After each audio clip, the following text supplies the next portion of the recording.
Hello and welcome to this edition of EB-5 Investment Report. I'm your host, Amy Rios, and today we are joined by Riverside Mayor Ronald Loveridge. With over 32 years of public service, Ron has committed himself to all aspects of local government. Mayor Loveridge has had a threefold mission: one, to provide leadership in developing public policy; two, to provide leadership and support to residents and businesses; and last, acting as the chief spokesperson for and ambassador of the city of Riverside. Welcome to the show, Mayor. Thank you so much for joining us today. Well, I'm delighted to be here in a few days before Christmas. Good time. Now, can you tell us what your role, the city of Riverside's role, is in regards to EB-5? Well, I should say that I have now, my days as mayor ended on December 11th, and so this is past tense rather than present tense. But I think we understand as cities that we now compete in a global marketplace. And one of the most important writers for me was a woman professor at Harvard called Rosabeth Moss-Kanter, and she wrote a book called World Class, Thriving Locally in a Global Economy. But the lesson is that we don't compete now with our neighboring cities. We're really competing in this marketplace, global marketplace. Someone says you can buy anything you want at any time now, and to be successful you have to be best in the world at what you do.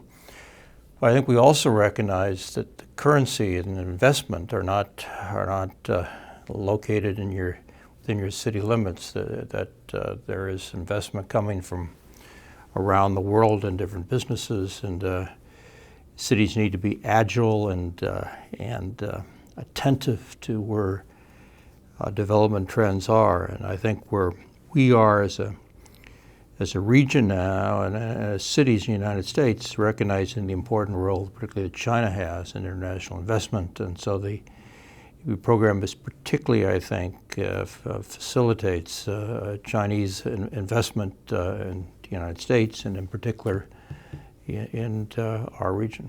Why should investors be attracted to the city of Riverside?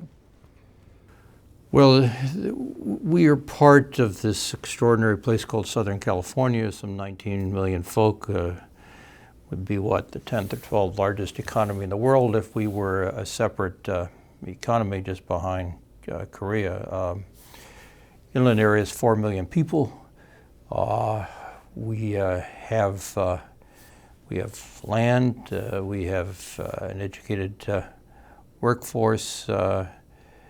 If you're looking around for areas which are, in a sense, hungry for investment, hungry for employment, it is the Inland Empire. What makes Riverside different from other cities? Well, I think Riverside has something to offer that other cities don't have. We're a community of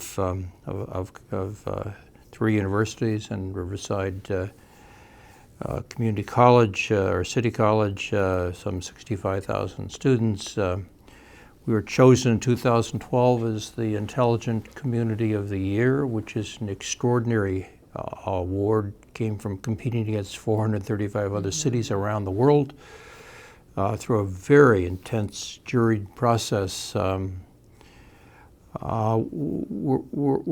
also a place that is well managed, and there is I think a political culture over time which has valued good management and good management practices. Now, what is your relationship, what is the city's relationship with Jingliu and the Inland Empire Renewable Energy Regional Center and SolarMax? We traveled in China with a delegation about a year ago. We went to Shanghai and a number of other major cities, and then our sister city, Xiamen, in China, and SolarMax is with us, both as our friend, as an interpreter, but as an example of ways that a Chinese company can invest in America and American city. Jingliu and SolarMax was a firm that was located to the west of us. They were looking for larger location, a place for their headquarters, and after they've done, I guess, kind of conventional language due diligence, where they identified Riverside, a place they wanted to be. And so the most recent location and their development of their headquarters and at the old FMC building came really from probably a 2-3 year attention and discussions and conversations. And but this worked because I think the federal government was created looking for incentives to encourage Chinese investment. Now, is the city working with any other regional centers? I know we're looking at some. I'm not sure exactly where we are in other regional centers. Again, we're doing this less as a city and more as a region. Now, how will Inland Empire Renewable Energy, how will that regional center and Solar Max affect the city of Riverside economically, and what kind of job creation do you think will come of that?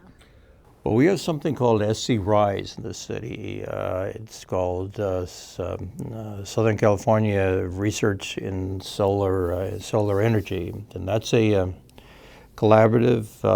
It's one that just got recently funded by the federal government. We have major involvement of professors from Tohoku University and Sendai, as well as other places. We want to be one of the centers for research, and but not simply finding out how to make solar work, but how to have solar be installed. What kind of jobs do you think can be created through this? You know, I mean, Solar Max is not a lonely fellow with a single truck going around installing. They're talking about a couple hundred employees. We're talking about it's installation, which they're now getting pretty good at. It's research. I just think that if you look at where the future is going to be in Southern California and in Riverside in the next 10 years, the solar market is one of the features that's going to distinguish. You can see them on new homes. You can see them on the governor's called for 1 million roofs to have solar on. I think we'll meet his ratio here in Riverside. When you went to China, did you seek Chinese investors for any of IERE's projects? Well, it's just interesting that we went there for reasons of our sister city with Xiamen, but China's primary interest in talking to mayors or other people from U.S. cities is economic development. And so every place you stop in China and talk, you talk about not so much cultural exchanges or educational exchanges, you talk about economic development. And so we, with Solar Max, was clearly our bridge that we were setting up for other companies in China. Are there other regional centers that are coming down the pipeline that you know about and you can talk about? I'm not, the answer in simple sense is no, I'm not sure. But I think this is just, I think the Solar Max is not a one-time example. It is an example which you're going to see expanded in the next several years, I think big time. Thank you so much for joining us today, Mayor.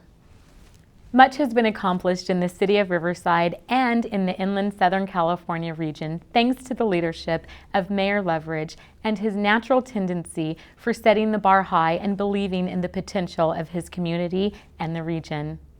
The city of Riverside and the Inland Empire continues to build on their existing strengths to improve quality of life, attract diverse and dynamic people, encourage innovation and investment, and work together for the common good. I'm your host, Amy Rios, and I want to thank you for watching this edition of EB-5 Investment Report.